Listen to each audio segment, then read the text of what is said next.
राष्ट्रप्रतिको निष्ठाका सवालमा तपाईँ देख्दै हुनुहुन्छ अहिलेसम्म चुई बोल्दैन सरकार। राष्ट्रियता जोगाउने सवालमा चाहिँ चुई बोल्न सक्दैन। एउटा आफ्नो समकक्षी खुला आम सभामा भाषण गर्दैछन्।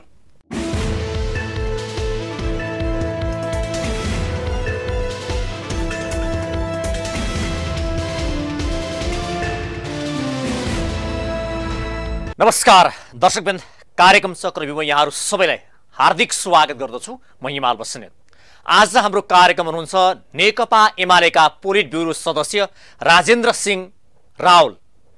आज हामी विशेष गरी उहाँसँग नेकपा एमालेको आगामी दिनको योजना कार्यक्रमका बारेमा र विशेष गरी निर्वाचनका विषयमा नेकपा एमालेको धारणाका बारेमा कुराकानी गर्छौँ। आउनुहोस् उहाँलाई कार्यक्रममा हार्दिक स्वागत गरौँ। स्वागत छ कार्यक्रममा। धन्यवाद। आएर हुनुहुन्छ? ठिक छु हजुर। कार्यक्रम सुरुवात गरौँ यो अब निर्वाचनको विषयबाट। नेकपा एमालेको ठोस धारणा निर्वाचनका विषयमा अब विभिन्न किसिमका विषय बाहिर आइरहेका छन्। अब यो निर्वाचन कहिले गर्ने, कसरी गर्ने भन्ने सम्बन्धमा पनि सत्ता गठबन्धन बीच पनि सहमति भएको छैन। सर्वसहमति कसरी जाने भन्ने सम्बन्धमा अलिकति केही रूपमा चाहिँ विवादै जस्तो देखिन्छ। नेकपा एमाले चाहिँ के चाहन्छ निर्वाचनको विषयमा? निसन्देह नेकपा एमाले अहिले जनताको बहुदलीय जनवादमा विश्वास गर्छ। बहुदलीयतालाई एक्सेप्ट गरिसक्यो। जनताको बहुदलीयतालाई एक्सेप्ट गरिसके पश्चात मूलतः कानुनको राज, विधिको शासन, आवधिक निर्वाचन लगायतका मान्यताहरूलाई चाहिँ हामीले आत्मसात गरेर हिँड्छौँ र मुलुकले संविधानमा समेत आवधिक निर्वाचनको अवधारणालाई चाहिँ एक्सेप्ट गरेर चाहिँ अगाडि बढेको छ र यस अन्तर्गत चाहिँ जुन स्थानीय तहको निर्वाचनको सन्दर्भमा यो अवधि अहिले लगभग समाप्त हुँदैछ। जेठ 5 गतेभित्र जनप्रतिनिधिहरू चाहिँ नयाँ जनप्रतिनिधिहरूको रिप्लेसमेन्ट भइसक्नुपर्छ। त यस सन्दर्भमा आज आएर सरकारले जुन किसिमको यो खास गरेर अहिलेको सरकार जुन आफैमा पनि एउटा हामीले त भन्छौँ हाइब्रिडद्वारा निर्माण गरिएको सरकार, यो वर्णशङ्कर युद्ध नेपाली राजनीतिभित्र चाहिँ जुन ग्लोबल फाइनेन्स क्यापिटलले चाहिँ यहाँ गरायो त्यसको परिणति र यो छिमेकी राष्ट्रहरूले मा आश्रित यो देशको जनताले होइन, जनादेशले होइन बनेको सरकार होइन यो। त जनादेश माथि हाइब्रिड वारको प्रभावका कारणले उत्पन्न भएको सरकारले अहिले चुनावी प्रतिस्पर्धामा जाने आँट गरेको छैन। हामी देखिरहेका छौँ कि यो निर्वाचनलाई कुन बहानामा टाल्न सकिन्छ भन्ने हेतुले यिनीहरू चाहिँ अहिले पनि त्यो गठबन्धनभित्र खिचडी पाक्दैछ। त्यो खिचडी पाक्ने क्रममा उहाँहरूले अझै पनि संविधानमा भएका क्लुजहरूलाई संशोधन गर्ने र निर्वाचनलाई पर धकेल्ने यत्न गर्दैछन्। त जुन यत्नको चौतर्फी ढङ्गबाट आम जनताका तर्फबाट चाहिँ अहिले पनि विरोध र भत्सना हुँदैछ। त त्यस कारणले हामी नेकपा एमालेका मान्छेहरू चाहिँ कहिले पनि जनादेशलाई शिरोधार्य गरेर अगाडि बढ्ने चाहन्छौँ। त्यो आवधिक निर्वाचनका मार्फतबाट जनताबाट निर्वाचित जनप्रतिनिधिहरू मार्फत शासन सत्ता चलाइनुपर्छ भन्ने मान्यतालाई धारण गर्छौँ र कसैलाई पनि यो मुलुकमा यो आवधिक निर्वाचन सम्पन्न नगरिकनै यो कहिलेकाहीँ चाहिँ मतलब यसभन्दा पहिले पनि देखिएको छ। यो शेरबहादुरजी जहिले पनि सरकारमा आउनु भएको छ, उहाँ विवादित एउटा फिगरको रूपमा देखा पर्नु भएको छ। उहाँले निर्वाचित सत्तालाई चाहिँ मतलब बर्खास्त गरेर या निर्वाचनको म्यान्डेट द्वारा भन्दा पनि उहाँले शासन गर्ने शैली नै हिजोका दिनदेखि विवादित छ। त्यो चाहिँ शाही कालको स्मरण गरौँ, त्यति बेला पनि उहाँले नै स्थानीय तहलाई डिजल्भ गरेर चाहिँ उहाँले चाहिँ अगाडि बढ्ने यत्न गर्नुभएको थियो। जसको परिणति राहुलजी एउटा विषय मैले तपाईँलाई यो बिचमा गरेँ, तपाईँहरूले पनि संसदलाई चल्नै नदिने हिजो विघटन गराउनु भयो दुईपटक। अहिले संसद चलाउन नदिने तपाईँहरूको जुन खेल छ यसबाट हामी जुन उहाँहरूले सङ्घीय निर्वाचन पहिला गर्ने उहाँहरूको एउटा रणनीति छ, त्यो चाहिँ नेकपा एमालेको विरोधका कारणले हामी सङ्घीय निर्वाचन अगाडि गराउन बाध्य भयौँ भनेर भनिरहनु भएको छ नि। उहाँहरूको बाध्यता के? संसद चल्न नदिने हामी कि संसद नचल्न दिने चाहिँ भने यो के अरे सभामुख? संसद मेरो प्रश्न हो नि। सबभन्दा पहिले संसद चल्न नदिने कारक तत्त्वको तपाईँ आफैलाई थाहा छ, जहाँ चाहिँ एउटा राजनीतिक पार्टीले कारबाही गरेका मान्छेहरूलाई जबरजस्ती ल्याएर चाहिँ मतलब भनौँ न अहिले पनि मतलब भनौँ न यो सांसदको रूपमा छुट्टै दर्जा दिने हैसियतमा राख्ने अनि चाहिँ उनीहरूलाई चाहिँ पार्टीले कारबाही गरेको म्यान्डेटलाई चाहिँ मतलब अहिले फुलफिल नगर्ने जुन संसदमा चाहिँ संसदीय परम्पराहरूका विरुद्धमा भएको क्रियाकलापमा संलग्न भएको मान्छे अहिले पनि हामीले देखिरहेछौँ यो अहिलेको सभामुख हुनुहुन्छ। त्यो त सर्वोच्च अदालतले नै जस्तो राहुलजी सर्वोच्च अदालतले पनि मान्यता दिइसकेको होइन र सर्वोच्च निर्वाचन आयोगले नै मान्यता दिइसक्यो अनि तपाईँहरूले चाहिँ विरोध गरेर त संसदलाई नै एउटा किसिमले बन्दी बनाउन खोज्नुभयो भन्ने आरोप त लाग्यो नि त, किनकि निर्वाचन आयोगले नै मान्यता दियो, सर्वोच्च अदालतले नै मान्यता दियो। सर्वोच्च अदालतको हामी सम्मान गर्छौँ, सर्वोच्च अदालतको फैसला होइन त्यो। त्यसो भए किन चाहिँ केपी ओलीका घरमा चाहिँ गएर चाहिँ तिनै सर्वोच्च अदालतका न्यायाधीशहरूका पोषकहरू, हिजोका दिनमा हाइब्रिड वारका हिमायतीहरू शम्भु थापाहरूले किन गएर चाहिँ मतलब संसद त्यहाँ गएर चाहिँ फेरि पुनः मतलब माफी माग्नुपर्ने स्थिति आयो? यो चाहिँ हाइब्रिड वार थियो। यो देशको सर्वोच्च, यो देशका सबै यो शक्ति पृथकीकरण र सन्तुलनको सिद्धान्तलाई खलबलाउने यत्न यो मुलुकमा भएको थियो, जसका परिणति स्वरूप चाहिँ हामीले के देख्दै आयौँ भने कि अहिले पनि यो नेपाललाई अस्थिरताको तर्फ धकेल्ने, नेपाली पोलिटिक्सलाई चाहिँ कहिले पनि स्ट्याब्लिस्ड भएर चाहिँ स्थिर भएर अगाडि बढ्न नदिने र यसलाई एउटा प्लेग्राउन्डको रूपमा चाहिँ युज गर्ने एउटा यत्न भयो। त्यसकारण यो यत्नबाट चाहिँ मतलब हामी चाहिँ मतलब कमसेकम बाहिर निस्किनुको निमित्त, जहाँ मैले तपाईँलाई भने कि नेपालमा सदन र यो दलीय व्यवस्थामाथि नै प्रहार गर्ने गरी जुन हाइब्रिड वार, मैले अझै पटक पटक भन्दैछु तपाईँलाई, हाइब्रिड वार जो वर्णशङ्कर युद्ध यो देशमाथि थुपरियो, जसमा चाहिँ बुलेट रे होइन ब्यालेटको युजमाथि बुलेट प्रहार गरेर चाहिँ उनीहरूले जान सक्ने अवस्था थिएन, त्यसकारण उनीहरू बुलेट प्रयोग गरेनन्। उनले के गरे भने आज हाइब्रिड वार भन्नुभयो नि, यस यो भन्न खोज्नु भएको सरी के भन्नु भयो? यो वर्णशङ्कर युद्ध हो। कसले गरायो? इनकन्भेन्सनल वार जसलाई भन्छन्, जुन वार चाहिँ आज वैदेशिक शक्तिहरूले यो देशमाथि मतलब थोपरे र त्यसको गोठको रूपमा चाहिँ आज प्रयोगको हुनुभयो भन्ने कुरा चाहिँ महत्त्वपूर्ण हो। र प्रयोग हुँदाखेरि तपाईँ हामीले देख्यौँ कि यो देशमा भएका अहिलेका यो गठबन्धनमा रहेका जो अहिले परमादेशीय सरकारमा बसेकाहरू, त परमादेशले सरकार चलाउने या संसदले सरकार चलाउने, विधिको शासनले सरकार चलाउने गर्दा हो नि। वास्तवमा तपाईँहरूले एउटा रियलाइज गर्ने हो भने तपाईँहरू बीचमा झगडा भइसके पछाडि तपाईँलाई दिएको अभिमतको सम्मान या त्यसलाई थेक्न नसके पछाडि तपाईँहरूले नेपाली कङ्ग्रेसलाई सत्ता बुझाएको त हो नि। त्यसो भन्न अलिकति तपाईँले पुनः पछाडिका घटनाहरूलाई चाहिँ हेर्न जरुरी छ। तपाईहरुलाई दिएको नि वास्तवमा नेपाली जनताले तपाईसँग के आग्रह सम्मानपूर्वक तपाईहरुलाई दिएको होइन त 5 वर्षको लागि म तपाईसँग अनुरोध गर्न चाहन्छु। सरकार निर्माणको पहिलो गतिविधिदेखि नै तपाईले यो कुरालाई हेर्नुपर्छ। सरकारले नेकपा एमालेलाई त्यति बेला पनि बहुमतीय सरकार दिएको होइन। पहिलो चरणमा हामीले दुईटा कोलुसन गठबन्धनलाई नै चाहिँ हामीले बनायौं। किन पार्टी भित्रबाट चाहिँ त्यति बेला चाहिँ मतलब एकीकृत भएको जुन पार्टी हामी चाहिँ नेकपा बनेको थियो त्यति बेला पनि भित्रबाट अन्तर्घात गरियो। प्रचण्डको पथ धक्का क्रमभङ्ग छलाङ महाविपत्तिको जुन दर्शन छ जसलाई उनले प्रचण्ड पथ भन्ने गर्नुभएको छ त्यस दर्शनभित्र रचनात्मकता कहिले देखिएन, सृजनात्मकता कहिले देखिन, विकासको दृष्टिगोचर त्यसभित्र भएन।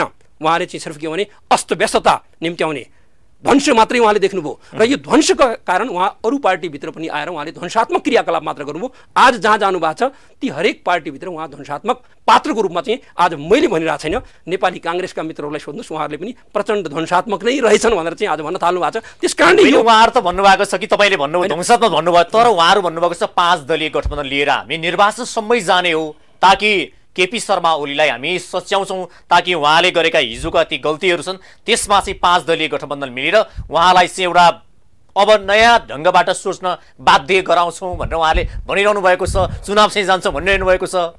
यहाँ चाहिँ एउटा चिज के बुझिदिनुहोस् भने एक्सट्रिम लेफ्ट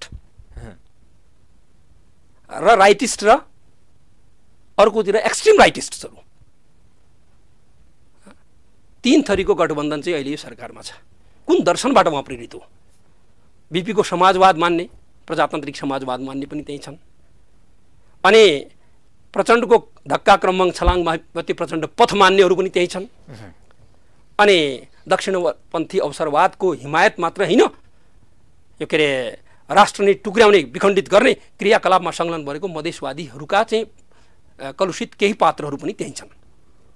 त यो आस्थाका आयामले चाहिँ बनेको गठबन्धन हो वा चाहिँ यो मतलब अप्राकृतिक गठबन्धन हो? अलिकति यो कुरामा सरलाई यी विषयमा प्रश्न गरे। यो 5 दलीय तपाईँ राजनीतिक पार्टीको बाट अलि टाढा गएर हेर्दाखेरि नि यो 5 दलीय गठबन्धन किन निर्माण भयो होला? यो त बायो तपाईँहरूको विरुद्धमा लागिरहेको छ ताकि एमालेलाई आज एमालेलाई पाखा लाउने नै भनेर लागिरहेको छ, यो तपाईँहरूले स्वीकार पनि गर्नुहुन्छ। किन लाग्यो त्यो 5 दलीय गठबन्धनको जुन एउटा गठबन्धन हुनुको कारण के हो त? यो राष्ट्रियता विरोधी गठबन्धन हो। कालापानी लिपुले क्लिम्पिया धुरा जुन राष्ट्रिय अस्मितामाथि भएको प्रहारका विरुद्धको चाहिँ धावा हो। यो विकास र सृजनशीलताका विरुद्धको धावा हो। यो समृद्ध नेपाल र सुखी नेपालीको अभिवारलाई पूर्णता दिने जुन प्रयास चाहिँ जुन भइरहेको थियो त्यसका विरुद्धको चाहिँ यो एउटा गठबन्धन हो। यो मुलुकमा अस्थिरता निम्त्याउने गठबन्धन हो। यो मुलुकलाई यो उन्नतितर्फ प्रगतितर्फ होइन यो रिट्रोग्रेसनतर्फ चाहिँ मतलब पछाडि मतलब प्रतिगमनतर्फ धकेल्ने यत्नको लागि चाहिँ बनेको गठबन्धन हो। किनभने यसभित्र तपाईँलाई चाहिँ मैले सबै टिन तात्या जस्तै तात्नेहरू दिनमा अनि बेलुका फक टिन सेलाए जस्तै त्यति छिट्टै सेलाउने प्रवृत्तिहरू चाहिँ त्यहाँ हाबी छन् र उनीहरूलाई के थाहा छ भने एमालेसँग एक्लै लड्न सकिँदैन, एमालेसँग एक्लै सामना गर्न सकिँदैन। किन जनता राहुलजी हजुरले भन्नुभयो मेरो प्रश्न महत्त्वपूर्ण प्रश्न ल्याउनु मैले जोड्न चाहेँ। यस तपाईँले भने जस्तै 5 दलीय गठबन्धन चाहिँ जुन तपाईँले भने जस्तै देश र जनताभन्दा बाहिर रूपमा चाहिँ काम गरिरहेछ भन्ने किसिमको तपाईँको इङ्गित थियो, तर उहाँले के भन्नु भएको छ भने संविधान जोगाउने, लोकतन्त्र जोगाउने, गणतन्त्र जोगाउनको लागि बनेको हो यो 5 दलीय गठबन्धन। यदि 5 दलीय गठबन्धन बनेको थिएन भने एमाले गणतन्त्र मास्थ्यो, आज संविधान मास्थ्यो भनेर तपाईँहरूप्रति आरोप लगाइरहनु भएको छ उहाँहरूले। संविधान जोगाउने गठबन्धन हो भने दलगत ऐनलाई फेरेर 20% मान्छेहरूलाई लिएर चाहिँ मतलब यो नयाँ मतलब के अरे अध्यादेश ल्याएर चाहिँ मतलब दल विभाजन के संविधानले खोजेको हो? यो संविधानले दलीय विभाजन त खोजेको होइन। डेमोक्रेसीलाई स्ट्रेन्थन गर्नको निमित्त दलहरूको चाहिँ बलिया हुनु चाहिँ मतलब महत्त्वपूर्ण कडी हो। त्यसकारण यहाँ दलहरूलाई बलियो बनाउनुभन्दा दलहरूभित्र विखण्डन गराउने, दलहरूभित्र खेल्ने, दलहरूलाई समाप्त पार्ने र चाहिँ अनि त्यही मतलब अध्यादेश फिर्ता लिने नियतको खोट चाहिँ यहाँ देखिएको छ। अब तपाईँले के भन्यो actions speak louder than words भनिन्छ होइन। तपाईँलाई के भनियो भन्ने कुरा होइन, के गरियो भन्ने कुरा चाहिँ महत्त्वपूर्ण। र आज के गरिँदैछ यो मुलुकमा अहिले पनि के निर्वाचन टार्नु संविधान विपरीतको कुरा हो कि होइन? दलीय व्यवस्थालाई चाहिँ सकाप पार्नु चाहिँ के संविधान बलियो बनाउने कुरा हो? अनि के चाहिँ मतलब भनौँ समाजवादको निर्माण आधारको निर्माण तयार पार्ने सवालमा चाहिँ आज समृद्ध नेपाल र सुखी नेपालीको अभिवारलाई लिएर अगाडि बढ्ने कुरा चाहिँ मतलब यो देशको लागि चाहिँ मतलब के यो संविधान विरोधी कुरा हो? तर एउटा विषय हामीले लियो एउटा विषय तस्तो तपाईँहरूसँग हिजो माओवादी पार्टी एकीकरण भएर नेकपा बनेको थियो, हजुर एमाले पनि सग्लो थियो। आज त्यो तपाईँहरूको सग्लो एमाले पनि रहेन, उता माओवादी पार्टी नेकपा बनेको त्यो पनि रहेन, उता 5 दलीय गठबन्धन भनौँ त्यता पनि काङ्ग्रेससँग चाहिँ मिलिरहेको छ। तपाईहरुसँग रहेका त्यस्ता महत्त्वपूर्ण पार्टीहरू नेताहरू आज छुटिएर नेपाली कांग्रेस भनौं विचार नमिल्ने पार्टीसँग मिल्न जानु भनेको त तपाईहरुको पनि त केही गल्ती होला, नेकपा एमाले पनि त काहीँ चुक्यो होला भन्ने रियलाइज गर्नु पर्दैन भनेको। यहाँहरुले हाम्रो महाधिवेशनको नारालाई नि हेर्नुस्, हामीले चाहिँ दिएको नारामा अहिले पनि तपाईहरुले हामी हेर्दा हुन्छ कि मूलतः यो नाराका लागि नारा दिएको हैन, त्यही भन्छ सांगठनिक अराजकतालाई निम्त्याउने, राजनीतिक अस्थिरता मा खेल्ने मान्छेहरू नेकपा एमाले हुन सक्छन्। पद र प्रतिष्ठाको प्रलोभनका निमित्त पार्टीमा 15 वर्ष एक छत्र महासचिवीय भूमिका निर्वाह गरेका मान्छे आत्मकेन्द्रित भएर निजी स्वार्थका निमित्त पार्टीलाई ब्रेक गर्छन्। अनि के उनीमा चाहिँ त्यो राष्ट्रियताको कुरा थियो। अनि कलाई ल्याउँछन् भने जुन कांग्रेससँग निरन्तर रूपमा चाहिँ नेकपा एमाले चाहिँ के अरे वैचारिक प्रतिस्पर्धा गर्दै गयो, जुन चाहिँ आज मधेसी फोर्सेस कम्युनल फोर्सेसहरूका विरुद्धमा चाहिँ नेकपा एमाले लड्दै गयो, जुन चाहिँ मतलब वर्ग पक्षधरताको आन्दोलनलाई चाहिँ उठाएर नेकपा एमाले चाहिँ बन्यो, मदन भण्डारीले चाहिँ बनाएको नेकपा एमाले, अनि पुष्पलालले चाहिँ बीजारोपण गरेको तपाईँ झन् रामे छापकै मान्छे, लाखौं लाख झुग्गी झुपडीहरूको एकता नै राष्ट्रियता हो र तिनीहरूको हक र हितको संरक्षण नै जनवाद हो भन्ने जुन अभिव्यक्ति दिएर चाहिँ उनीलाई झुग्गी झुपडीको माया र मोह र उनीहरूलाई सङ्गठित गर्ने ध्येय लिएर चाहिँ बढेका चाहिँ पुष्पलालको चाहिँ पार्टी के आज कांग्रेसलाई पदासीन गराउनको निमित्त हो के त्यो चाहिँ प्रचण्ड पथ निम्त्याउनको निमित्त हो? क्रान्ति बन्दुकको नालबाट हुन्छ। जुन यात्रासम्म या जहाँसम्म सत्य थियो त्यहाँसम्म हामीले साथ दियौँ, या हिजो नेकपा एमाले छँदा भनौँ या चाहिँ नेकपा रहँदाखेरि एमाले पक्षधर नेताहरू जहाँसम्म चाहिँ सत्य बाटो हिँड्दै हुनुहुन्थ्यो त्यहाँसम्म हामीले साथ दिएकै हो। जब उहाँहरू चाहिँ अलिकति बाटो बिराउन थाल्नुभयो त्यसपछि हामी उहाँहरूलाई छोडेर हिँड्न बाध्य भयो भनेर त बारम्बार अहिले नयाँ बनेको पार्टी नेकपा एकीकृत समाजवादी पार्टीका नेताहरू र माओवादीका नेताहरू भन्दै हुन्छ। सत्यसँग लाग्ने सवाल किन आज कालापानी लिपु लेक लिम्पियाधुरामा सडक खन्दाखेरि चुई बोल्ने सरकार छैन? आज 5 दलीय गठबन्धनका नेताहरूको मुखमा किन बिर्को लागेको छ? किन जयसिंह धामीको तुइन काटेर चाहिँ हत्या हुँदाखेरि यो सरकार बोल्दैन? के सत्य यही हो उनीहरूको? किन चाहिँ अहिले पनि चाहिँ कोभिड भ्याक्सिनका खोपहरू 24 लाख खोपहरू चाहिँ आज कहाँ गए भनेर राज्य बोल्न सक्ने अवस्थामा छैन? आज जनताले खोप पाइरहेको छैन। किन यो के अरे हिजो केपी शर्मा ओलीको सरकारले चाहिँ जुन लोकप्रिय बजेटहरू चाहिँ ल्याउनु भयो, आज ती बजेटहरू चाहिँ कमसेकम स्वास्थ्य चौकी सबैलाई चाहिएला, एउटा चाहिँ गाउँपालिका या नगरपालिकासम्मको रोड एक्सेस चाहिँ सबैलाई चाहिएला। त अनि चाहिँ त्यसै गरेर चाहिँ स्मार्ट सिटीहरूका अवधारणाहरू आज जुन आएका थिए र चाहिँ मतलब कमसेकम ती कुराहरूलाई चाहिँ मतलब कमसेकम अगाडि बढाउनको निमित्त ल्याएका बजेटहरू कटौती गरेर चाहिँ त्यसलाई चाहिँ मतलब भनौँ न आज इकोनोमीलाई चाहिँ क्राइसिसमा ल्याउने काम कसले गर्यो? तपाईँ आफै हेर्नुहोस् अहिले इकोनोमी कतातिर चाहिँ गइरहेछ। 6 महिना यताको चाहिँ इकोनोमीको स्थितिलाई हेर्नुहोस्, राष्ट्रको इकोनोमी धराशायी भएको छ होइन? त्यस कारणले त्यो त हिजो नेकपा एमाले सरकार हुँदाखेरि धेरै ठाउँमा बिगारेका ती खाडालहरू हामी पुर्दैछौँ, आज त्यो पुर्ने हामीलाई समय लाग्यो भनेर अहिले गठबन्धनका नेताहरू भन्दै हुनुहुन्छ। जसले खाल्डो खन्न या पूर्ण भन्ने कुरा चाहिँ मतलब डिगेन फिलको यो राजनीतिक धरातल त होइन। नेकपा एमाले समृद्धिका कार्यक्रमहरू ल्यायो, धरहरा चाहिँ कसले ठहरायो हेर्नुहोस्, यहीँ देखिँदैछ। कसले बनायो? रानी पोखरी कसले सरकार आएर बनाउँथ्यो भन्ने कुरा होइन, त्यसका लागि नि बजेटको व्यवस्थापनको कुरा थियो। आज कमसेकम त्यो दात्री राष्ट्रको सम्मेलन गरेर चाहिँ दाता राष्ट्रहरूबाट चाहिँ ल्याउने त्यो ल्याउन सक्ने क्यापेसिटी र क्यापेबिलिटीको कुरा थियो होइन। आज भएका खोपहरू नेकपा एमालेको सरकार बाहेक अरू कुनै सरकार पार्टीको सरकार भएको भए धरहरा रानी पोखरी बन्नेवाल थिएन? कसरी बन्थ्यो? किन बनेन? त्यसभन्दा पहिलेको तपाईँ देख्नुभयो नि, त्यसभन्दा पहिलेको सरकारहरू चाहिँ त्यस बिचमा पनि सरकारहरू थिए। आफ्नो धरहरा आफै ठाउँको अभियान केपी शर्मा ओलीको सरकार हटाइसकेपछि किन निर्माण प्रक्रिया पुरा भएकै छैन? अगाडि नेकपा एमालेको सरकारले उद्घाटन के अरे जुन सम्पन्न भए पछाडि उद्घाटन गर्यो, तर त्यो निर्माण सम्पन्न भएकै थिएन भनेर त अहिले भनिरहेका छन् नि। त्यो त कसले चाहिँ के भन्दैछ भन्ने कुरा बेग्लै चिज हो। धरहराको टाकुरुमा तपाईँ पुगेर टाकुरामा त छडाउने काम भयो, अरू सबै कार्य चाहिँ अझै पनि बाँकी छ, निर्माण कार्य अझै पनि जारी छ भनेर बारम्बार त मर्निङ सोज द डे भनिन्छ। धरहरा ठडिएको छ, वरपरका चाहिँ अरू कामहरू पनि चल्दैछन्। मैले एउटा त्यो मात्रै मैले भने विकास र निर्माणका लागि समृद्धिका लागि नयाँ योजनाहरू किन अहिलेको सरकारहरूले सोच्नु सक्दैन? उद्घाटन गर्न चाहिँ किन हतार गरेको त? फेरि के गर्ला? पुरै सम्पन्न भएपछि पो उद्घाटन गर्छन् होइन र? कस्तो सम्पन्न? धरहरा त ठडिसक्यो नि। धरहरा ठडिएको, धरहरामाथि पुगेको तपाईँ देख्नु भयो नि, 22 तलाको धरहरा ठडिएको आस्थाका आज बन्द छ फेरि त्यो। अनि बन्द त अझ अरू निर्माण कामहरू पनि चलिरहेका छन्। अझै मतलब सुन्धारा के रानी पोखरी चाहिँ बना देख्नु भएन? अरू मठ मन्दिरहरू चाहिँ देख्नु भएन? पुरातात्विक सम्पदाहरू चाहिँ जो आज राष्ट्रिय सम्पदा के अरे विश्व सम्पदा सूचीमा रहेका सम्पदाहरू चाहिँ आज पुनर्निर्माण भएर चाहिँ आएका छन्। त्यति मात्र होइन, भूकम्पले थला परेको देशमा 10 लाख मान्छेहरूका घरवास बनेको चाहिँ कुरा हामीले देखेनौँ।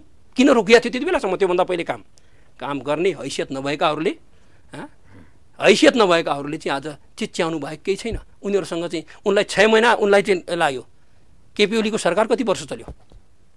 3.5 वर्ष।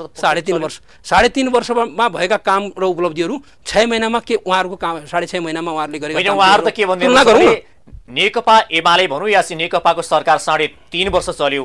त्यो 3.5 वर्ष चलेको सरकारको भन्दा हामीले 6 महिनामा उपलब्धिमूलक काम गर्यौँ उहाँहरूको दाबी छ। उपलब्धि देख्नु भएको छ नि, कोभिडका भ्याक्सिन छैनन्, भ्याक्सिन भएका 24 लाख भ्याक्सिन हराएका छन्, कहाँ छन् सरकारलाई थाहा छैन। अनि अहिले तपाईँले देख्दै हुनुहुन्छ अहिले तपाईँहरूको हिजो सरकार हुँदा पनि होइन स्वास्थ्य सामग्री घोटाला भएको आरोप त लागेकै हो। आरोप लागेको छ, त्यसपछि तपाईँहरू कहिले आवाज उठाउनु भयो? त्यो त प्रमाणित गरेर चाहिँ जेल हालौँ न। यदि अपराध गरेका थिए जेल हालौँ, किन हाल्न सकिरहेको छैन? 6 महिना सरकार के गरिबसेको छ? यदि कसैले घोटाला गरेकै थियो भने अहिलेसम्म उनीहरू बसिरहेको थिए।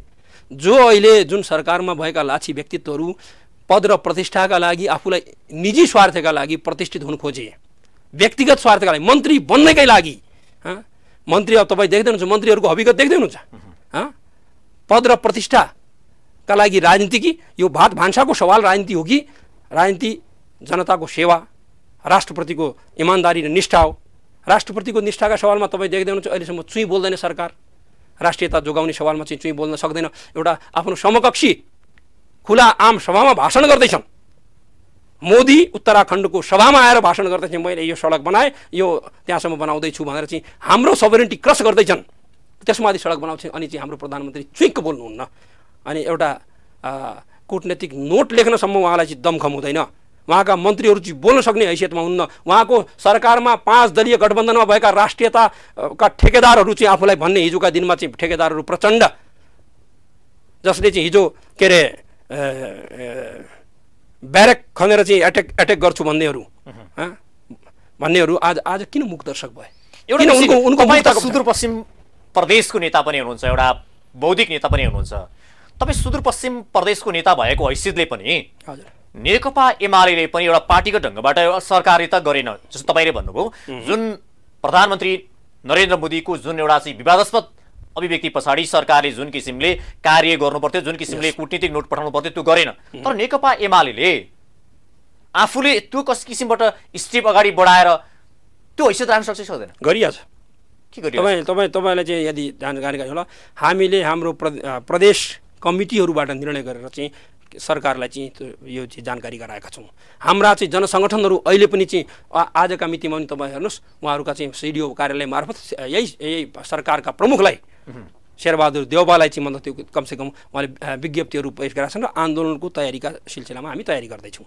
अर्को जति बेला मैले तपाईँलाई भने कि धामी जयसिंह धामी तुइनबाट चाहिँ झरेर मरेका हुन् भन्ने चाहिँ अभिव्यक्ति दिने काङ्ग्रेसकै महामहिमहरू पनि यही छन् अहिले पनि, त्यसै क्षेत्रका चाहिँ नेता अनि कतिपय बुद्धिजीवी बनाउँदाहरू चाहिँ तुइनबाट आफै झरेर मर्याउन् भन्ने, तुइन काटिएको कुरा प्रमाणित भएर चाहिँ आज आइसक्यो मतलब उताबाट। तर आजसम्म त्यो परिवारले क्षतिपूर्तिका लागि चाहिँ मतलब आज सरकार बोल्दैन, लाठी सरकार बोल्दैन। अनि चाहिँ मतलब आफ्नो नागरिकको तपाईँहरूले नेकपा एमाले नि अन्य विषय रह्यो भने, तपाईँहरूका पार्टीगत रूपमा कुनै असन्तुष्टि रह्यो भने पार्टीमा तपाईँहरूलाई सरकारले गर्ने जुन किसिमको तपाईँहरूलाई गर्ने कार्य हुन्छन् त्यसमा तपाईँहरू असन्तुष्ट भयो भने सडक पनि अवरुद्ध गर्नुहुन्छ, संसद पनि अवरुद्ध गर्नुहुन्छ, गरी पनि रहनु भएको छ। तर यस्ता महत्त्वपूर्ण सवालहरूमा, राष्ट्रको सवालमा, राष्ट्रको भूमिको सवालमा, राष्ट्रको कुनै नागरिकलाई कुनै पनि देशको एउटा सैनिकले त्यसरी चाहिँ हत्या गर्दा या चाहिँ त्यसरी चाहिँ नदीमा बगाउँदाखेरि तपाईँहरू संसद अवरुद्ध गराउने त्यस विषयमा तपाईँहरू स्ट्रिप चाल्ने खोइ त गरेको? हामीले सबै तहमा, जिल्लामा, प्रदेशमा चाहिँ अन्य ठाउँहरूमा चाहिँ यी मुद्दाहरूलाई चाहिँ उजागर गरेर बनाएका छौँ। तपाईँले अर्को एउटा गजबको कुरा सुनाऊ। विकास निर्माणका सन्दर्भमा शेरबहादुर देउबाजी अहिले प्रधानमन्त्री हुनुहुन्छ। शेरबहादुर देउबाजी प्रधानमन्त्री हुनुहुन्छ। हलिया मुक्ति भएको अहिले 14 वर्ष भइसक्यो। तर शेरबहादुरजीकै गाउँमा आज 179 जना परिवारहरू शेरबहादुर देउबा परिवारको हलिया भएर बसेका छन्। यो विडम्बनापूर्ण क्रियाकलापका बारेमा अरू बोले, हामी बोलेका छौँ। उहाँकै जिल्लामा चाहिँ गएर जिल्ला अधिवेशन मार्फत बोलेका छौँ। विभिन्न ठाउँमा हामीले चाहिँ दियौँ, तर त्यसलाई चाहिँ उहाँहरूले आनाकानी गर्नुहुन्छ। हलिया एउटा प्रधानमन्त्री, राष्ट्रले नै गरेको घोषणाका विरुद्धमा प्रधानमन्त्री चाहिँ मतलब आफै लाग्छन्। उहाँ आज मैले एउटा मानवता विरुद्धको क्राइम हो यो, कोही मिडिया लेख्दैन, किन प्रधानमन्त्रीका विरुद्ध कसले बोल्ने?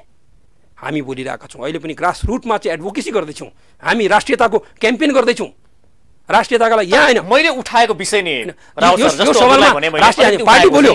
तपाईहरु अन्य विषयमा त संसद तपाईहरुले नेकपा गर्नुहुन्छ, तर मेन राष्ट्रका महत्त्वपूर्ण बुदाहरुमा कहिले पनि तपाईहरुले संसद अवरुद्ध गर्ने नेकपा एमालेको राष्ट्रिय महाधिवेशन भन्ने सवाल मात्रै हो। नेकपा एमालेको राष्ट्रिय महाधिवेशन बोलेको छ, संसद बोलेको छ, संसदमा कुरा उठेका छन्। तपाई चाहिँ मलाई सांसदहरूले चाहिँ संसदमा कुरा उठाएको छ, तर बहिरो सरकार, गुङ्गा सरकार, बहिरो पनि छ गुङ्गा पनि छ, बोल्न सक्दैन। किनभने प्रभुहरूका आशीर्वाद, किन बोल्न सक्दैन सरकार? यो प्रभुहरूको आशीर्वादमा चलेको सरकार। ए भनेपछि नेपाली नेपाली जनताको म्यान्डेट हैन, देशबाट बनेको सरकार नभएको कारणले गर्दा बोलेन हैन त। परमादेशको सरकार, मैले अघि भने कि ग्लोबल फाइनेन्स क्यापिटलका हिमायतीहरूले चलाएको सरकार, जो बाह्य शक्तिहरूबाट चाहिँ चलेको सरकारले चाहिँ कहीँ आफू के दम राख्छ?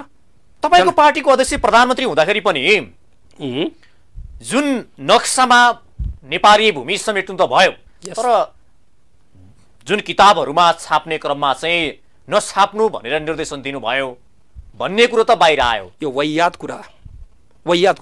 नेपालको सोभरेन्ट संसदले नक्सा पास गर्छ अनि चाहिँ त्यो प्रधानमन्त्रीले किताबमा नछाप भन्छ? यो पहिले पत्याउने कुरा। जुन संसदले तपाईँ, संसदभन्दा ठुलो कोही हो? त्यो कसले नछाप भने त बुकमा त छापियो, कहिले छापिएको छ? किताब कोर्स अफ स्टडीमा पढ्न पाइहाल्छ अहिले। धेरै समय त्यसलाई यति गलत नक्सा कसैले प्रिन्ट गरिदियो भने त्यो नक्साको मतलब नाप अनुसार मेजरमेन्टको कुरा त्यसको चाहिँ आज युनिट चाहिँ जुन चाहिँ मतलब नापी विभागले चाहिँ दिने नक्सा छाप्ने हो नि इन्डिभिजुअली मलाई जे मन लाग्यो त्यही छाप्ने कुरा त होइन नि त त्यसकारण त्यसका लागि चाहिँ केही समय लाग्यो होला तर त्यो समय लाग्नुभन्दा पनि मूल कुरा त पहिलो कुरा त संसदमा रेक्टिफाई गर्ने कुरा हो तपाईँको पार्टीको एकजना नेताले यहाँ कार्यक्रममा के भन्नुभएको थियो भने नेकपा एमालेको सरकार भइदिएको भए यति बेलासम्म नेपाली भूमि फिर्ता आइसक्थ्यो भूमि नै फिर्ता आइसक्थ्यो भन्नुहुन्थ्यो तपाईँलाई लाग्छ त्यो आउँथ्यो तपाईँको सरकार भइदिएको तपाईँ एउटा चिज के लाग्नुहोस् भने मनमोहनजीको सरकार छँदाखेरि 1950 को ट्रिटी खारेज गर भन्ने पहिलो मान्छे मतलब उहाँ जन्मिनु भयो भारतका आफ्ना समकक्षीसँग सिधै गएर सिधा उहाँलाई ठडाएर चाहिँ कुरा गर्न सक्ने हैसियत उहाँले राख्नुभयो दोस्रो व्यक्ति केपी शर्मा ओली नै निस्किनु भयो जसले चाहिँ मतलब कम्तीमा त्योभन्दा 2 कदम अगाडि बढेर आफ्नो सभरेन्टीका लागि क्लेम मात्र गर्नु भएन हामी क्लेम गर्ने मात्र होइन आफ्नो सभरेन्टी हामीलाई प्रिय छ हामी आफ्नो सभरेन्टीका लागि चाहिँ हामीले आफ्नो नक्सा समेत सदनबाट चाहिँ सर्वसम्मत ढङ्गले 2/3 होइन सर्वसम्मत ढङ्गले भन्नुपर्छ एकजना सांसद त मतलब उनी कारबाहीमै उनकै पार्टीले कारबाही गरे त्यसकारण सर्वसम्मत नक्सा छाप्न सक्ने हैसियतमा यो मुलुकलाई ल्याउने हैसियत हामीले राख्यौँ भने हामी के कसै आफ्नो सभरेन्टी कसैसँग चाहिँ आफ्नी आमालाई अर्काका बेडमा सुत्न दिन कोही मान्छे सक्छ त्यसकारण केपी ओली एउटा यस्तो व्यक्तित्व हुन् जसले सभरेन्टीका सवाल केपी ओली मात्र होइन नेकपा एमालेको नियम नेकपा एमाले चाहिँ मा भरिएको यो कुटे राष्ट्रभक्ति हो राष्ट्रप्रेम हो राष्ट्रवादी नेता पनि हुनुहुन्छ भन्ने मलाई लाग्छ यो नेपाली भूमि जसरी भारतले हडेपेर राखेको छ यो भूमिलाई नेपालीले भोगाधिकार गर्ने ढङ्गबाट फिर्ता ल्याउन सक्ने नेपालमा आज कोही देख्नुहुन्छ अवश्य ल्याउँछौँ हामी किन आफ्नो भूमि अरूका हातमा दिनको निमित्त यो चाहिँ मतलब यो लडाइँ लडिरहेका छैनौँ यो सभरेन्टी हिजोका दिनमा कसले दिए सत्ता स्वार्थका निमित्त केही मान्छेहरूले चाहिँ त्यो कुराहरू गरे होलान् तर राष्ट्रियता नक्सा चाहिँ खोजेर चाहिँ बेलायतका लाइब्रेरीबाट ल्याउन सकिन्छ आज चाहिँ मतलब कमसेकम एकजना राजनीतिक विशेषज्ञ के भन्नुभयो भने त्यो भूभाग त पहिल्यै राजा महेन्द्रले सुनमा बेचिसके भन्ने ढङ्गबाट अभिव्यक्ति दिनुभएको थियो के आमा सुनमा बेचिन्छन् सुन दिएर चाहिँ आमा कसैले बेच्न सक्छ कसैले बेचिसकेर भन्ने ढङ्गले उहाँले अभिव्यक्ति दिने होइन त्यो याद गर्नु त्यस्ता कुरा गर्न मिल्दैन आज चाहिँ हामीले 1816 को सुगौली सन्धिलाई पढ्नु पर्यो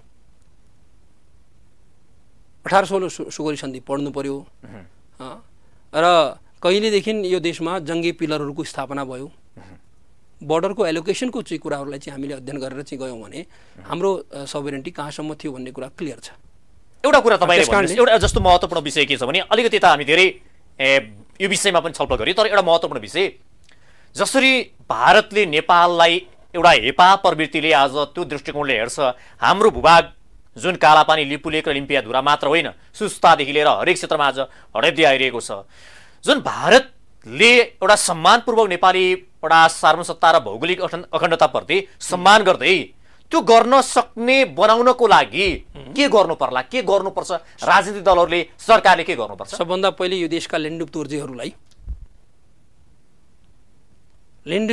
चाहिँ यहाँबाट यो देशबाट गोराइन्दीबाट विस्थापित गर्नुपर्छ ती लेन्डुप दोर्जेहरू आज तिनी राजनीतिक दलहरू हैन त छन् त्यो नेकपा एमालेमा पनि त होला नि फेरि लेन्डुप दोर्जेहरू नभइकन चाहिँ अहिलेसम्म यो कुरा चाहिँ भएको होइन नेपाली लेन्डुप दोर्जेहरू अहिले पनि नेपाली राजनीतिहरूको मियोमा चाहिँ आएर बसेका छन् जसका कारणले आज उनीहरूको हैसियत आफ्ना प्रभुहरूसम्म चाहिँ उनीहरूले चाहिँ आज गिडगिडाउने काम बाहेक केही छैन तिनीहरू गिडगिडाउने मात्रै मान्छे व्यक्तित्वहरू छन् त्यसकारण त्यस्तो गिडगिडाउने राजनीति यहाँ चाहिएको छैन यहाँ स्टेट्सम्यानसिप भएको राजनीतिक नेता चाहियो जसले चाहिँ मतलब कमसेकम ईँटका जवाब पत्थरले दिन सकोस् ईँटका जवाब पत्थरले दिनु भने डिप्लोमेटिक डिलिङ्सहरूमा चाहिँ कमसल भएर होइन दोगला भएर होइन डबल स्ट्यान्ड लिएर होइन आफ्नो देशको राष्ट्रिय पोलिसी मेकिङमा राष्ट्रियताका सन्दर्भमा चाहिँ हाम्रो राष्ट्रिय गौरव अस्मितालाई जोगाउने खालको चाहिँ एउटा पोलिटिकल मान्छेहरू जस्तै केपी ओलीले देशभरिका राजनीतिक पार्टीहरूलाई एकाकार गरेर चाहिँ मतलब नक्सा छाप्ने काम गरे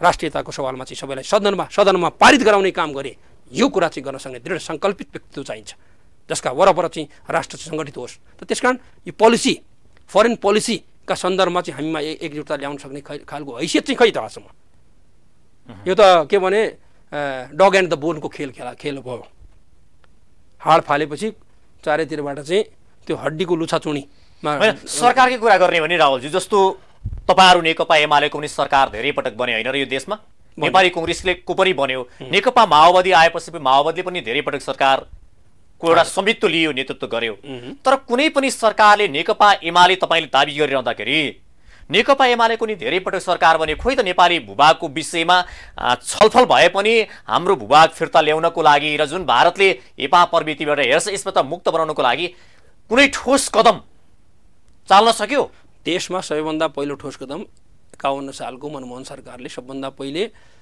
जति बेलासम्म यहाँका राष्ट्रका प्रमुखहरू भारतीय समकक्षीसँग चुई गरेर बोल्न सक्ने अवस्थामा थिएनन् एउटा राजदूतको गोडा मल्दै आफ्ना भिक्षाटन गर्दै थिए पदका भिक्षाटन गर्न बारेमा त्यति बेला चाहिँ गएर सबभन्दा पहिले 1950 को ट्रिटी खारेज गर भन्ने हैसियत चाहिँ पहिलो राख्नुभयो हो सत्ता गयो होला स्वाभिमान गरेन डगमगाएन हामी सत्ताका लागि हैन यो राष्ट्रियता र स्वाधीनता र स्वाभिमानलाई जागृत गराउने काममा मनमोहनलाई चाहिँ मतलब हेलिकप्टर दुर्घटनामा पारेर पनि मतलब उनलाई सदनमा बस्न सरकारमा बस्न दिएन 9 महिने सरकारमै हटाइयो हामीसँग बहुमत थिएन तर चाहिँ त्यो बहुमत थिएन भनेर चाहिँ हामी चुप लागेर बसेनौं आउने क्रममा पनि हामीले चाहिँ राष्ट्रियताको संरक्षणका निमित्त तपाईलाई थाहा छ महाकाली सन्धिको बेलामा चाहिँ महाकाली साझा हो पानी आधा आधा हो गिर्जा बाबु धान देऊ घाडी घाँचबाट नहर ल्याऊ भन्ने स्लोगन सहित हामीले क्याम्पेन गर्यौं अनि त्यो राष्ट्रियताको लडाईँमा चाहिँ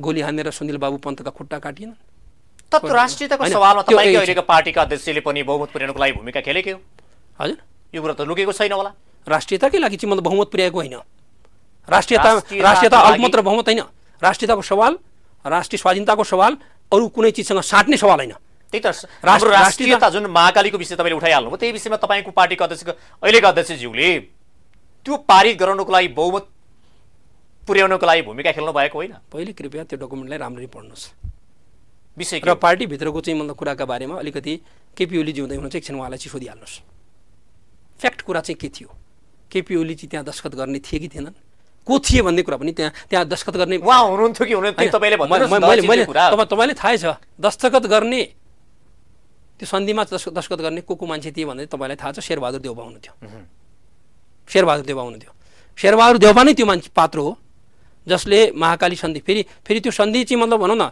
पहिलो प्राप्त उपलब्धिलाई संरक्षित गरौँ थप उपलब्धिका लागि सङ्घर्ष गरौँ भनेर चाहिँ मान्यताका साथ अगाडि बढेको थियो किनभने हिजो महाकालीको सिरानदेखि पुछारसम्म चाहिँ यो इन्टरनेसनल बाउन्ड्री रिभर हो भन्ने मान्यतालाई नै स्थापित गरिएको थिएन महाकालीमा क्रस गरेर चाहिँ उनीहरू गएको थिए सिरानको बारेमा विवाद त्यति बेला पनि किन दुख्दैन कालापानीलाई काठमाडौँलाई कालापानीको घाउ कमरेड प्रेमसिंह धामीले लेख्नु भएको तपाईँलाई थाहा छ उहाँ केन्द्रीय सदस्य पनि हुनुहुन्थ्यो त्यति बेलाको मन्त्री पनि हुनुहुन्थ्यो किन दुख्दैन काठमाडौँलाई कालापानीको घाउ त्यो राष्ट्रियताको आन्दोलन जारी थियो त्यो राष्ट्रियताको आन्दोलन अहिले आएर आजको घडीमा आएर पनि राष्ट्रिय मुद्दा बन्यो कमसेकम सङ्कल्प बन्यो राष्ट्रले चाहिँ कमसेकम चाहिँ यो हाम्रो सभरेन्टी हो भन्ने कुरा सबै राजनीतिक पार्टीले सर्वस्वीकार्य गरे यो स्थितिसम्म बिना त्यो मुभमेन्ट चलिकन आयो अब अलिकति यहाँबाट अलिकति अगाडि आएँ म एक मागले त जाडो जाँदैन नि ठिक छ अब मैले तपाईलाई विषय अलिकति यता लगेँ राष्ट्रपतिले जसरी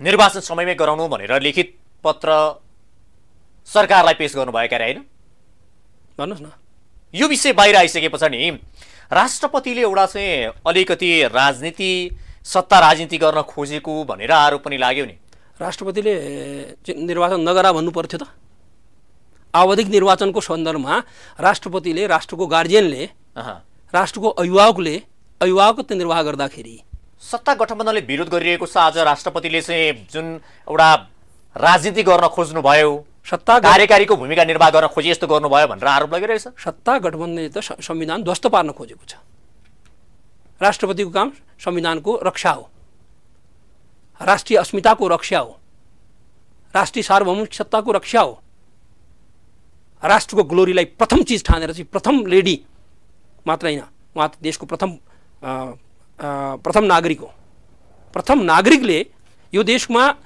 आवधिक निर्वाचन नगर भन्नुपर्ने हो त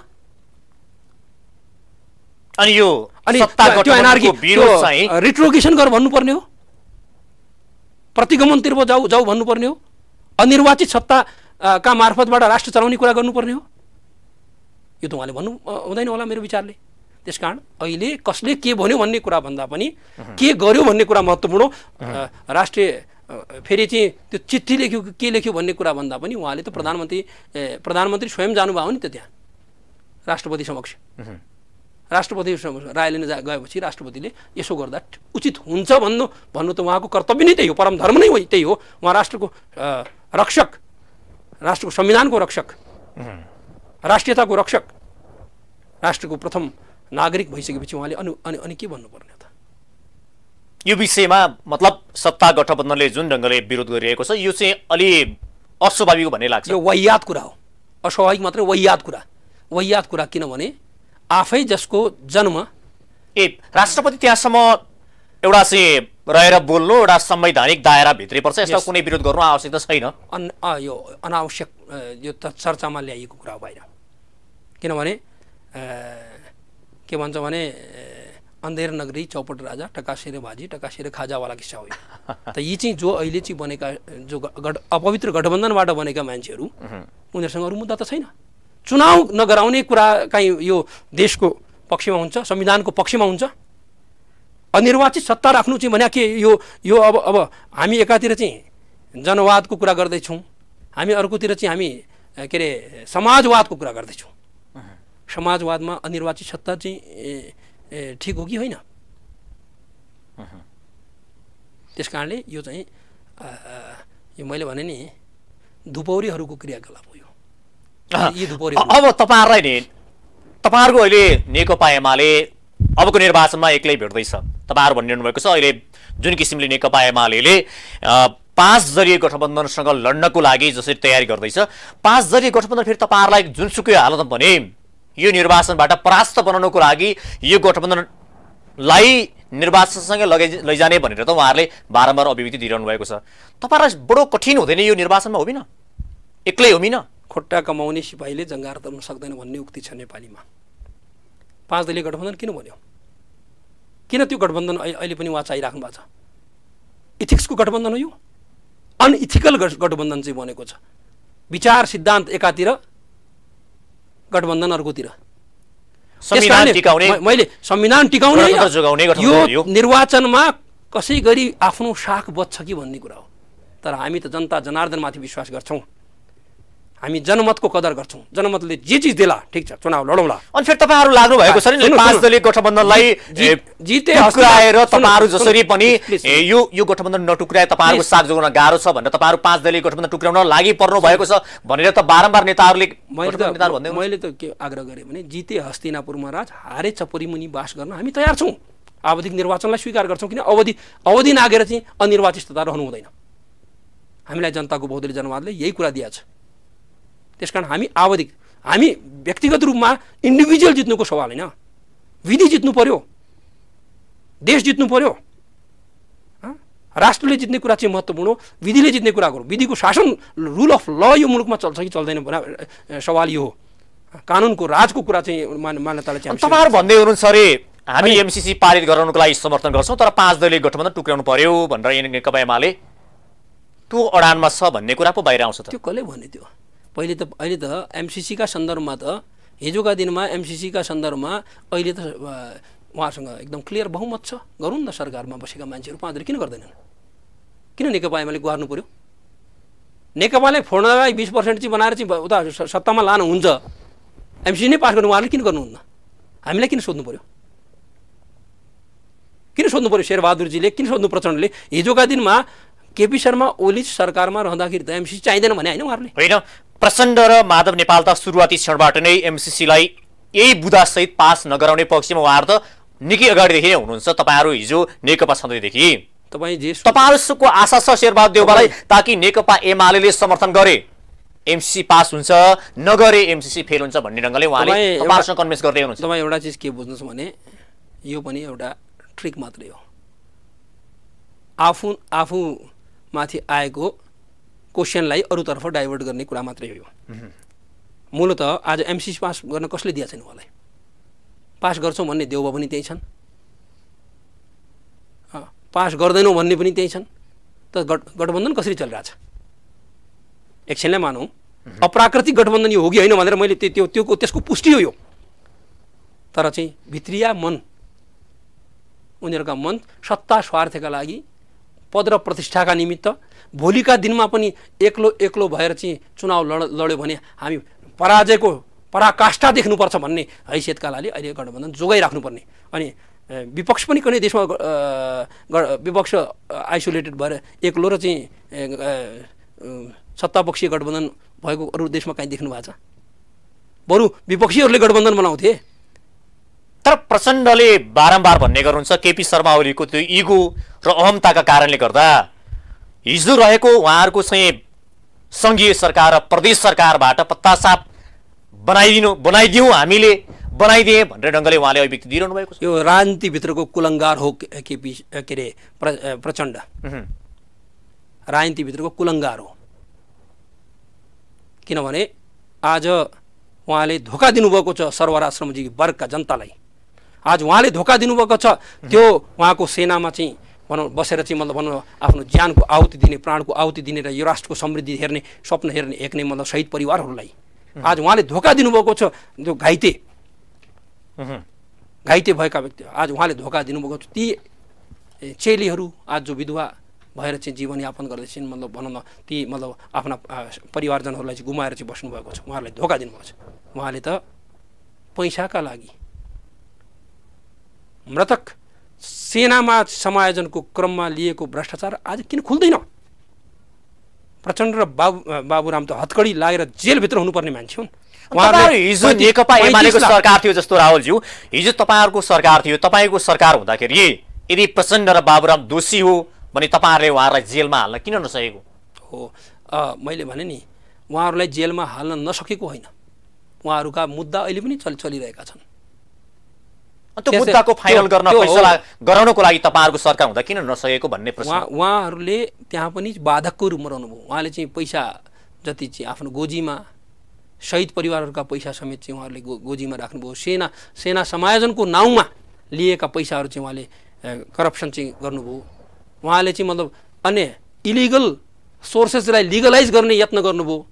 आज हेर्नुपर्छ नि कति कति ठाउँमा उहाँको लगानी छ। मुक्ति टावरहरू चाहिँ नाम आज फेरिए, बुवाकै नामले मुक्ति टावर राख्ने, नाटक देखाएर चाहिँ अधिवेशनमा नाटक देखाएर अब झुपडीमा बस्नु गएर चाहिँ देखाएर नाटकको मञ्चन हुन्छ हो। यहाँ चाहिँ के भने पद र प्रतिष्ठा पैसा बाहेक उहाँको जमिर राजनीतिमा चाहिँ मतलब उहाँको जमिनी धरातल खस्कियो, स्खलन भयो।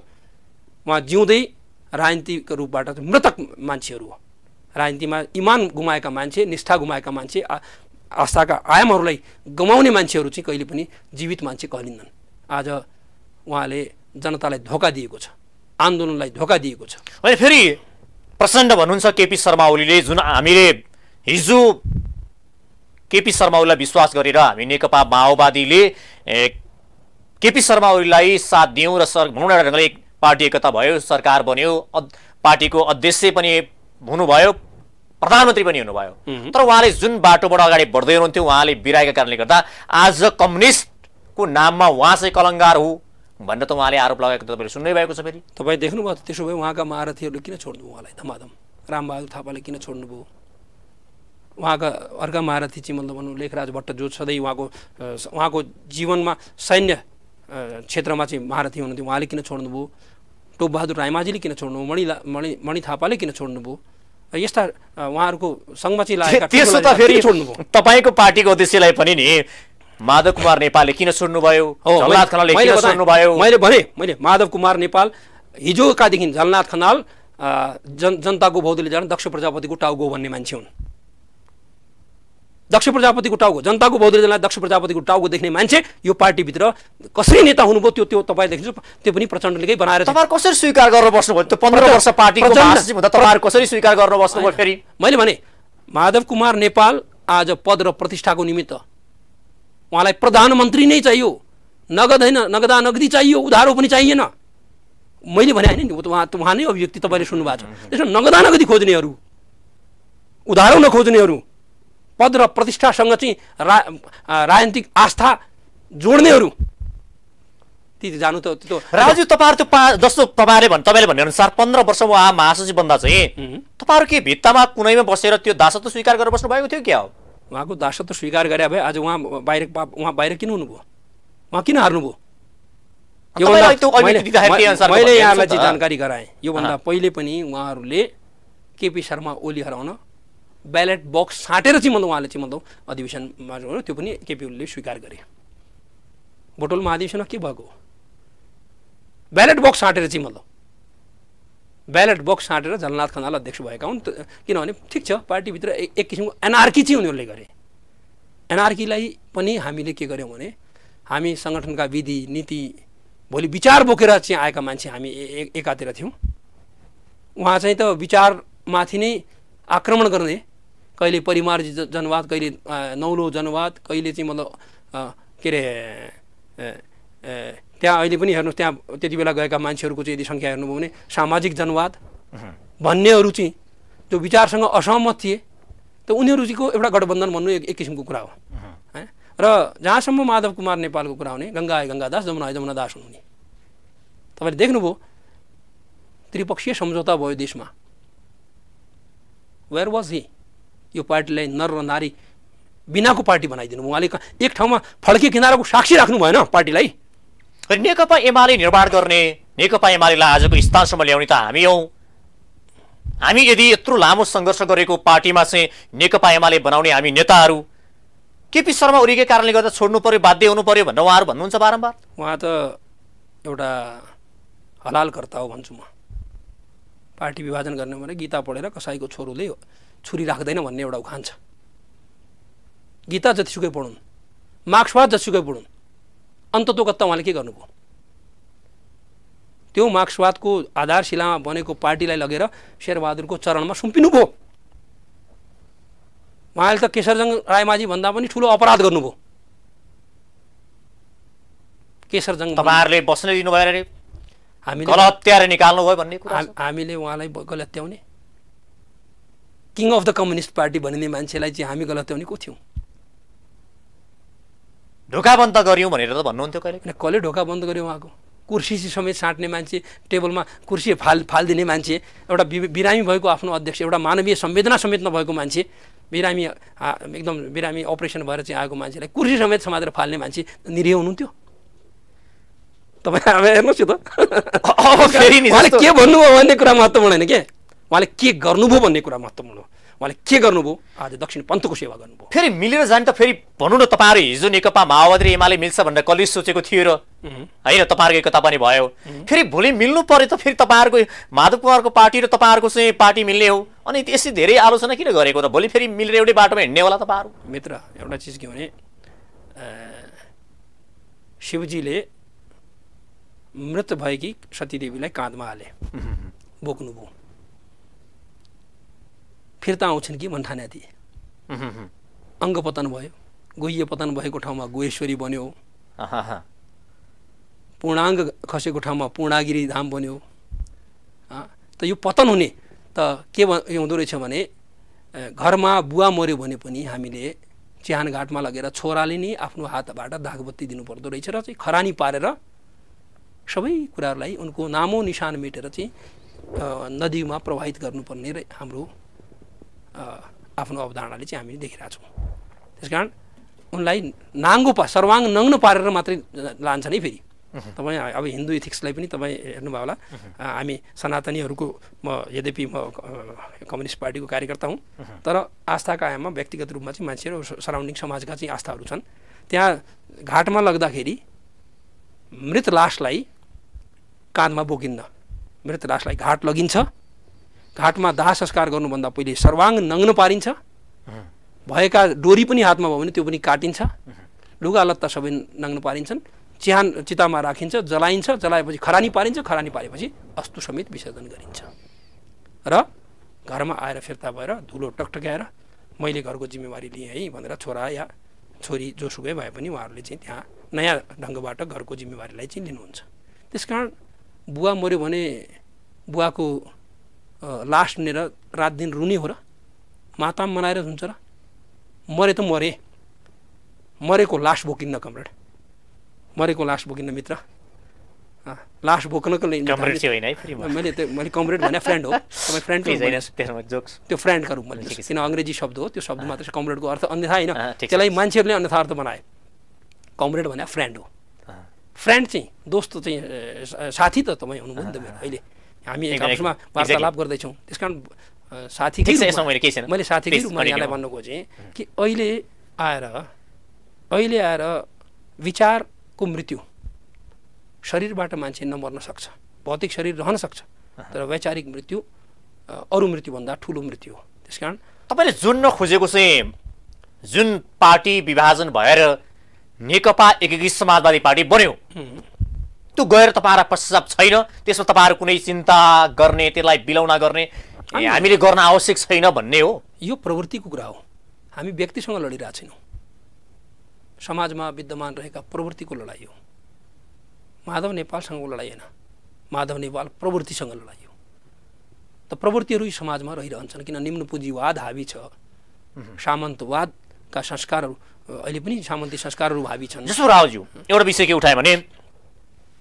नेताहरूमा जस्तो विचार मिल्दाखेरि भन्दा पनि एउटा सत्ता स्वार्थ भन्छ कतिपयले ढङ्गमा अलिकति यो नमिठो शब्द होला विचार मिल्ने भन्दा नै सत्ता या कुनै भागबन्डा मिल्यो भने चाँडै नै एकता हुने चाँडै नै मिल्ने काम त भइ नै हाल्छ फेरि पनि तपाईँहरू बिचमा त्यसै गरी कुनै भागबन्डा या चाहिँ तपाईँहरूका चाहिँ मुद्दाहरूलाई अगाडि बढाउने सवालमा मिल्यो भने त तपाईँहरू माओवादी अहिलेको पार्टी एकीकृत समाजवादी लगायतका कम्युनिस्ट पार्टीहरू मिल्ने सम्भावना त छ नि फेरि राजनीतिमा विभिन्न सम्भाव्यताहरू हुन्छन् शत्रुको शत्रु मित्र पनि हुन्छ तपाईँहरू प्रविधिको विरुद्धमा भन्दै हुनुहुन्छ कि त्यो प्रविधि भनेको त एकछिनको लागि इगो मात्रै जस्तो भयो कि अनि मैले प्रवृत्ति भने प्रवृत्ति भन्नुभयो प्रवृत्ति र प्रविधि फरक पर्छ प्रविधि नै भने मैले अलिकति मिस्टेक भयो होला जुन तपाईँले भनेको सवालमा त्यो चाहिँ क्षणिक इगोको सवालमा उठ्ने कुराहरू भए तर भोलि पर्सि तपाईँहरू बिचमा त्यो इगो त क्षणिक रूपमा चाहिँ बलेको आगो र निभिहाल्छ फेरि हुँदैन यो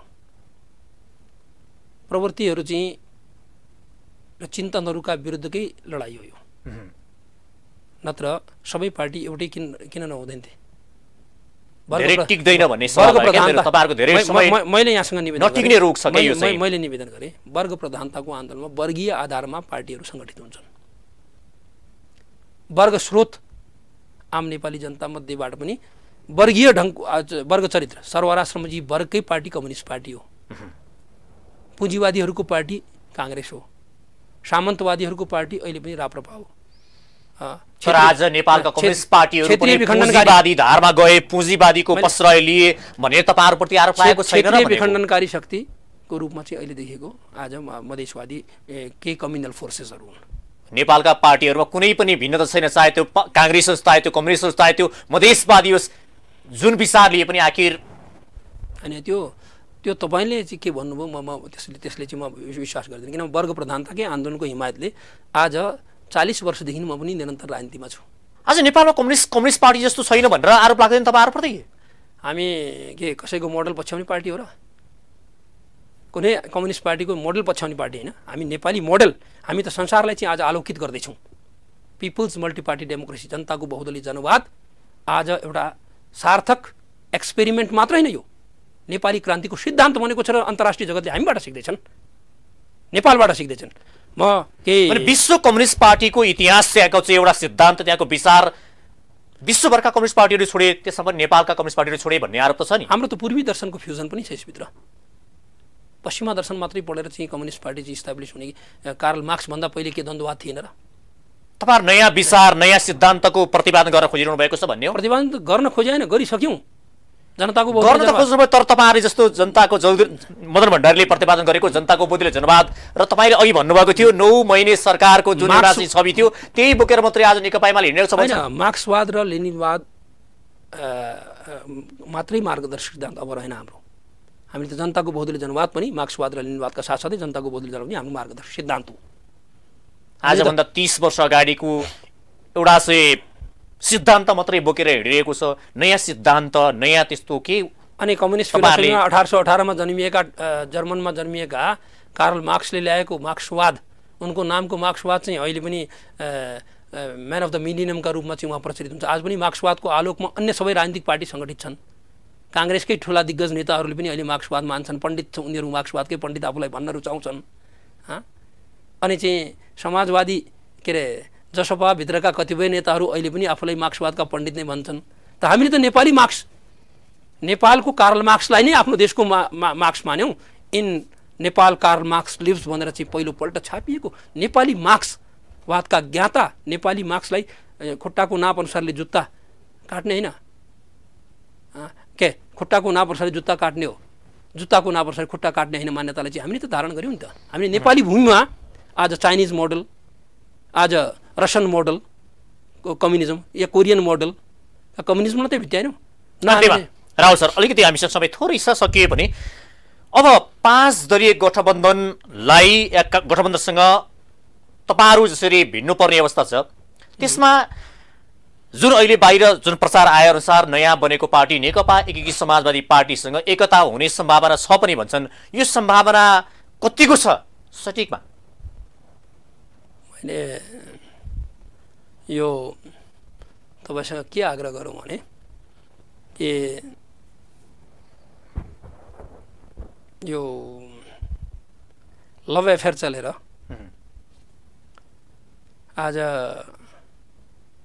काङ्ग्रेसको सती गएकाहरू, नेपाली काङ्ग्रेसको सती गएकाहरू विचारले विहीनहरूसँग, संस्कारले विहीनहरूसँग, सङ्गठनात्मक कुराहरूमा चाहिँ मतलब कुनै हैसियत नभएकाहरूसँग त्यो सर्टेन व्यक्तिहरूसँग चाहिँ मतलब यो एकताको कुनै अर्थ छैन। आम जनताको फुलबारी बहुत फराकिलो फाँट हामीसँग छ। आज नेपालका युवाहरू हामीसँग छन्, नेपालका चाहिँ ग्रामीण क्षेत्रमा छरिएका किसानहरू हामीसँग छन्, आज ज्येष्ठ नागरिकहरू हामीसँग छन्। आज थुप्रै यो फाँटमा नयाँ नेक्स्ट जेन, यो देशको नयाँ भावी भविष्य नयाँ जन व्यक्तिहरू चाहिँ यहाँ छन्। भनेपछि अहिले यो पार्टीसँग एकता हुने सम्भावना छैन भनौँ हैन? त्यस कारणले सुन्नु, मैले समय अलि थोरै भएको हुनाले मैले नै भन्ने कुरा होइन त। एकताको प्रसङ्ग त समय सापेक्षताले चाहिँ ल्याउने कुरा हो, या हुने या नहुने पनि त्यसैमा डिपेन्ड गर्छ। तत्काललाई चाहिँ अहिलेलाई चाहिँ हेर्दाखेरि यी दुर्गन्धित चरित्रहरू, यी देखिएका चरित्रहरू जो अहिलेसम्म देखिएका छन्, ती दुर्गन्धित चरित्रहरूसँग फोहोरको साथमा गयो भने रोग भित्रिन्छ, फुलबारीमा गयो भने सुवासना आउँछ। यही हामीले बुझेका छौँ। सुवासतर्फ चाहिँ हामी सुवासतर्फ केन्द्रित छौँ। फुलबारी हाम्रो फुलबारी भनेको जनता हुन्, आम जनताको फुलबारीमा जान्छ। हस्, कार्यक्रम आइदिनु यहाँलाई धेरै धेरै धन्यवाद छ। धन्यवाद। र तपाईँहरूको लोकप्रिय मिडिया मार्फत चाहिँ मलाई पनि आफ्नो अभिव्यक्ति राख्ने मौका दिनुभयो। र अब आज तपाईँ चाहिँ रामेछापबाट यहाँ आइपुगेर चाहिँ तपाईँले चाहिँ लामो समयको यात्रा, मोटरसाइकल यात्राबाट थकित अवस्थामा आएर पनि अहिले यो वार्तालाई चाहिँ अलिकति यसलाई जोसिलो र पारामा चाहिँ प्रस्तुत गरिदिनु, त्यसका लागि पनि धन्यवाद। र चाहिँ सम्पूर्ण दर्शक महानुभावहरूलाई चाहिँ म हार्दिक आभार प्रकट गर्न चाहन्छु। सुदूरपश्चिम प्रदेश जसले आज पनि राष्ट्रियताको लागि चाहिँ राष्ट्रकै ढोका गजगच्याउँदैछ। कालापानी लिपुलेख लिम्पियाद्वारा हाम्रो किन दुख्दैन, काठमाडौँलाई कालापानीको घाउ भन्ने प्रेमसिंह धामीका उद्गारहरू चाहिँ आज पनि चाहिँ यहाँ उद्गारित आज एउटा राष्ट्रिय बहसको विषय मात्र होइन, राष्ट्रियतालाई जोगाउने प्रयासको लागि चाहिँ अगाडि बढ्दैछन्। यो प्रयासमा चाहिँ सार्थकताका लागि तपाईँहरूको सहयोग पनि निरन्तर रहोस्। मिडियाको यो जुन प्रयत्न छ आज यदाकदा देखिएको छ, कतिपय मिडियाहरू पनि अल्मलिएका छन्। त अल्मलिएका मिडिया भन्दा पनि जनताको प्रत्यक्ष आवाजलाई प्रसारण गर्ने मिडियाको रूपमा स्थापित भइदिनुहोस्। शुभकामना दिँदै म तपाईँहरूबाट पनि सबैप्रति आभार प्रकट गर्न चाहन्छु। धन्यवाद। आज हाम्रो कार्यक्रम थियो नेकपा एमालेका पोलिट ब्युरो सदस्य राजेन्द्र सिंह रावल। आजको कार्यक्रमको निर्धारित समय सकिएको छ। नमस्ते।